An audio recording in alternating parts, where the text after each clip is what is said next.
কিছুক্ষণ আগে আমরা আপনাদের সামনে একবার উপস্থিত হয়েছিলাম। আমরা আজকে আবার আপনাদের আপডেট জানানোর জন্য এই সময়কালে গত এই 5-6 ঘন্টার সময়ে এই দুর্ঘটনায় যারা আহত হয়েছেন তাদের অবস্থা বলার জন্য আপনাদের সামনে উপস্থিত হয়েছি। ইতিমধ্যে আপনারা জেনেছেন, যদিও মৃত্যু সংখ্যার বিষয়টি আমরা নিশ্চিত করছি না এই কারণে যে এখানে যে কোনো, যেমন এই মুহূর্তে এখানে এই কিছুক্ষণের মধ্যেই গত কিছুক্ষণ আগে এই হাসপাতালে 2 জন মৃত্যুবরণ করলেন। সেজন্য আমরা আপনাদেরকে অনুরোধ করছি আপনাদের মাধ্যমে যে এই মৃত্যু সংখ্যা বা এই আহতের সংখ্যার বিষয়টি সংখ্যায় খুব বেশি জোর না দিয়ে আমরা বোঝার চেষ্টা করি এই ঘটনাটির ভয়াবহতা। এখানে সব মিলে 7টি হাসপাতালে এই রোগীরা এই মুহূর্তে ভর্তি আছে।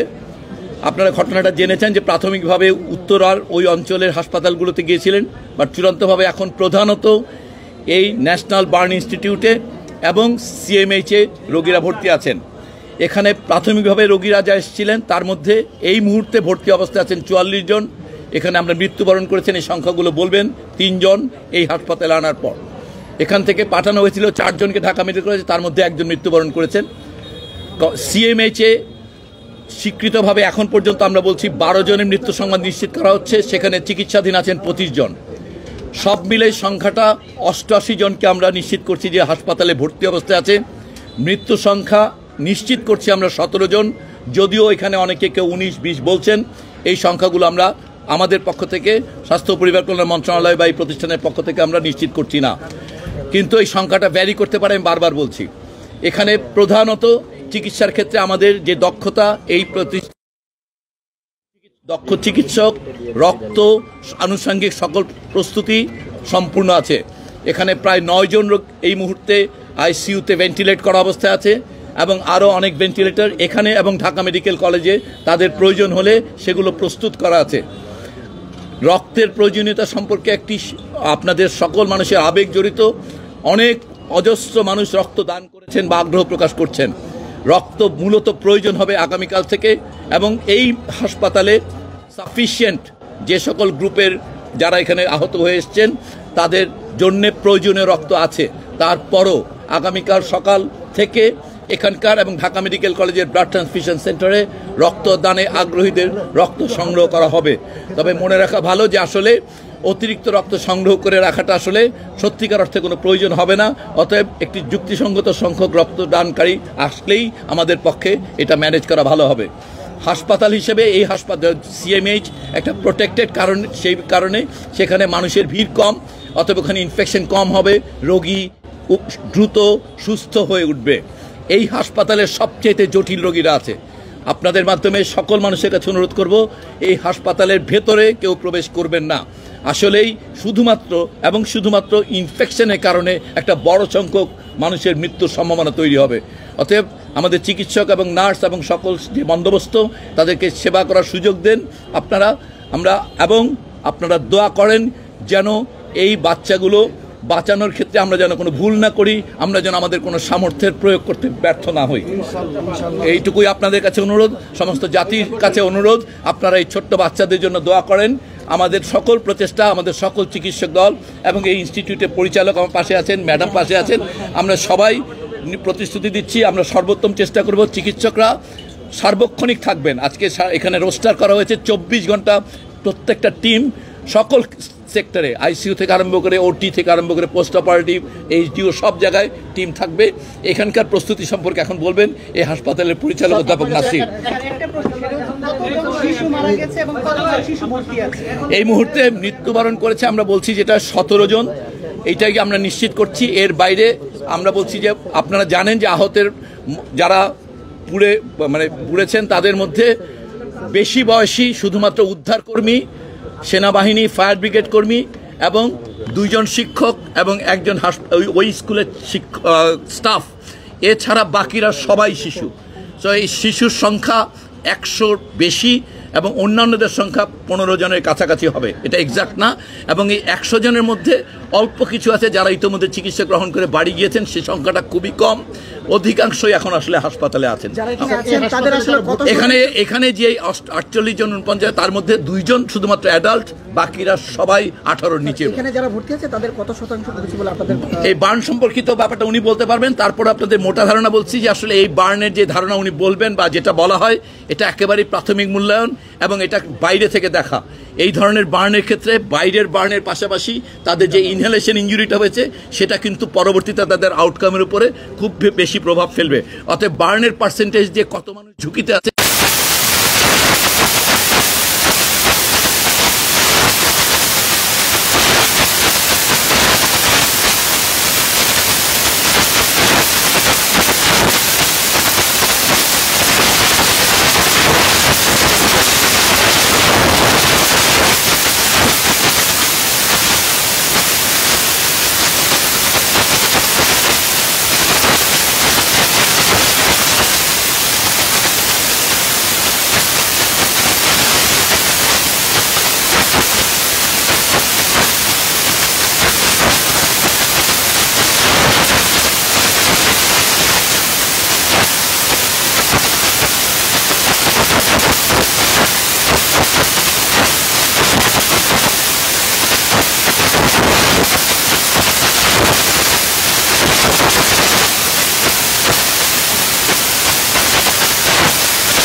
আছে সেই ক্যাপাসিটি অনুযায়ী কোনো অভিভাবককে প্রত্যেকেই এদের জন্য চিকিৎসা কিছু বাইরে থেকে আমাদের এই মুহূর্তে প্রয়োজন নাই।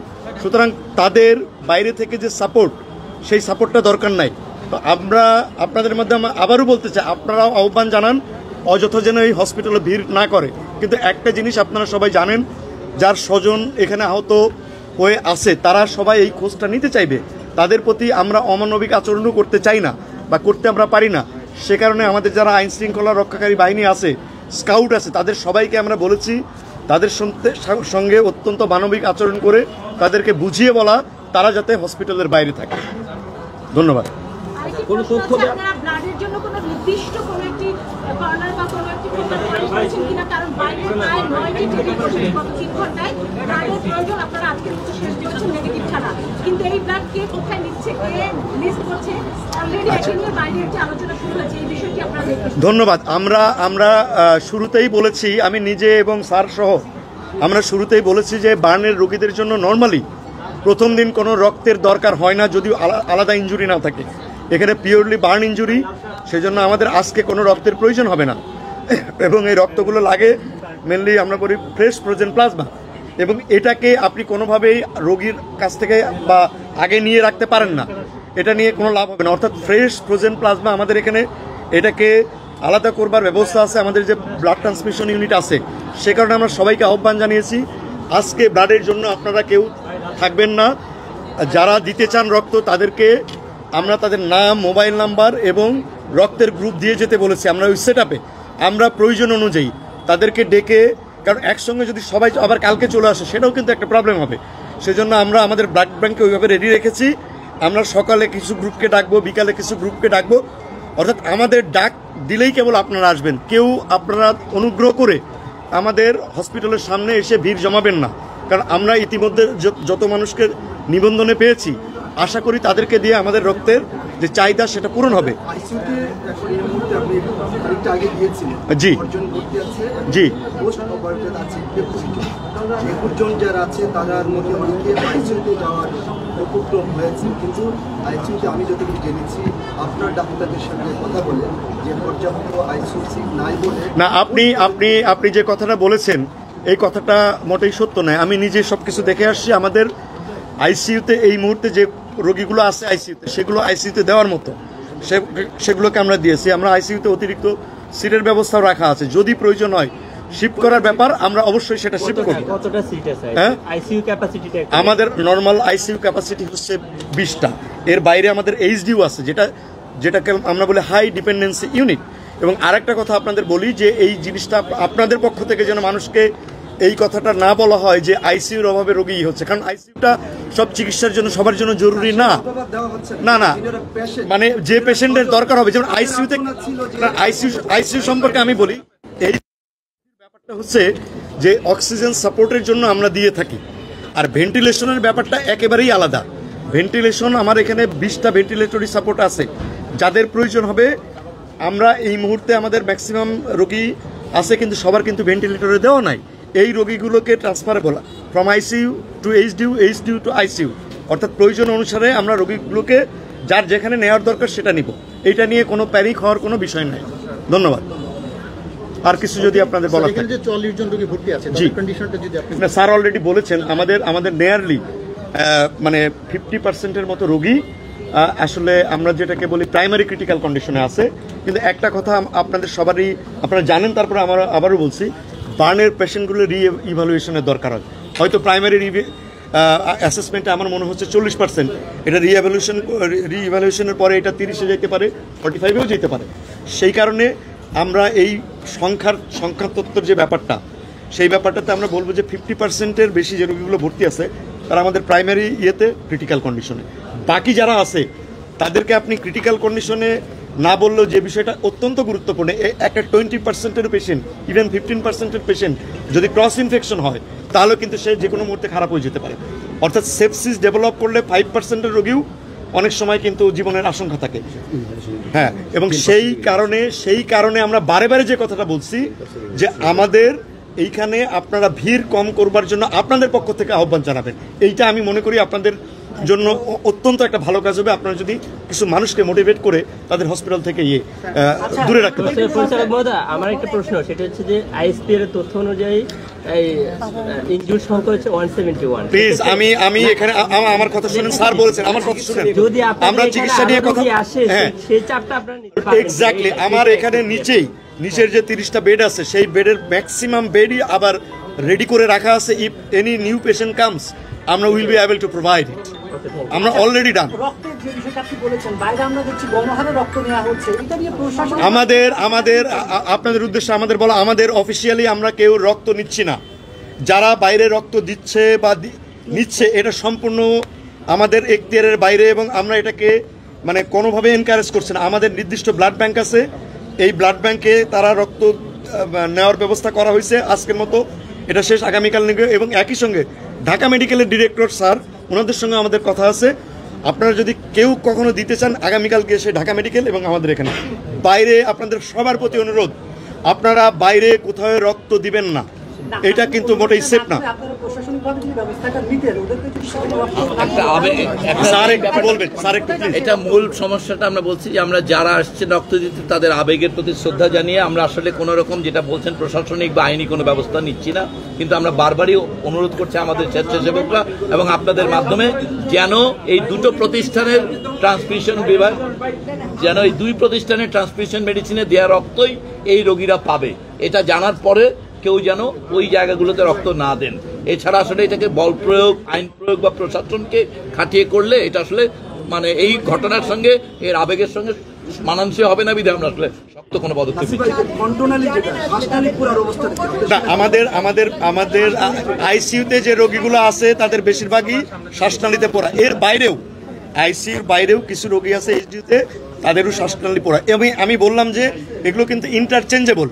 রোগী আইসিইউ থেকে এইচডিউ আসতে পারে, এইচডিউ থেকে আইসিইউতে যেতে পারে, আবার এইচডিউ থেকে নর্মাল বেডেও আসতে পারে।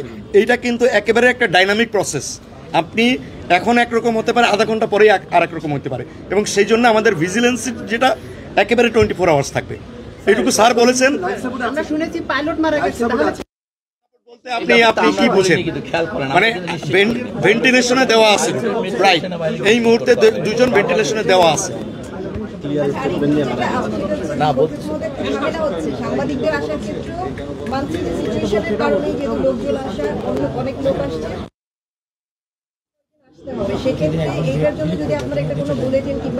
এক্স্যাক্টলি আপনার এই কথাটা আমি বলবো আমরা যে এখন থেকে আসলে প্রতি 6 ঘন্টা পর পর 8টার সময়, আজকে আর রাতে আমরা করবো না, সকাল 8টা থেকে 8টা এবং 6 ঘন্টা পর পর দিনে 3 বার ব্রিফ করা হবে, যেন আসলে এটা নিয়ে কোনো রকম বিভ্রান্তি অথবা মানে চাপ তৈরি না হয়, মানুষও যেন আমাদের প্রোগ্রেসটা জানতে পারে।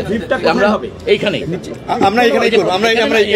করি, কারণ আমাদের এখানে সহজ হবে, কারণ নিচে যে সমস্যাটা হচ্ছে ব্রিফ করে পরের টাইমটা আবার জানিয়ে দিব। 8টায় ব্রিফ করে দেবো আমরা, রাতের প্রোগ্রেসটা আমরা সকাল 8টায়, আগামীকাল আবার ব্রিফ করব। মানে 10-15 মিনিট এদিকে ওদিকে গেলে ক্ষমা করবে, এইটুকু আপনারা আশা করি ক্ষমা করবেন।